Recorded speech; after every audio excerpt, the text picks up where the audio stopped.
Welcome to SAC news.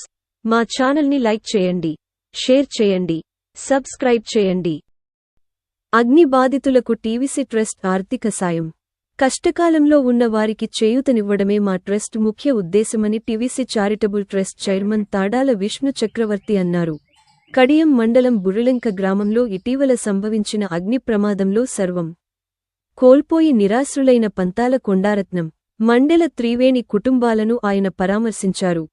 TVC charitable trust తరపున ఒక బస్తా బియ్యం 10,000 రూపాయలు ఆర్థిక సాయం అందించారు.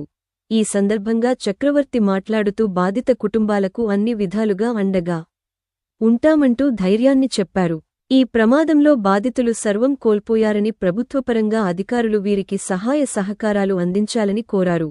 అలాగే పలు స్వచ్ఛంద సంస్థలు ముందుకు వచ్చి వీరిని ఆదుకోవాలని విజ్ఞప్తి చేశారు. ఈ కార్యక్రమంలో తాడాల కృష్ణకుమార్, తాడాల అనిల్, బోడపాటి సత్తిబాబు, తిరుమలశెట్టి శ్రీను, గెడ్డం శివ, కొత్తపల్లి శివాజీ, దాసరి శ్రీను, గాద రామకృష్ణ, తానింకి యేసు, తూపాటి వరాలు, ఆకుల బాబ్జీ, తాడాల సతీష్, నరమామిడి బాలరాజు, దండుబోయిన దుర్గారావు, తూపాటి దుర్గాజీ తదితరులు పాల్గొన్నారు.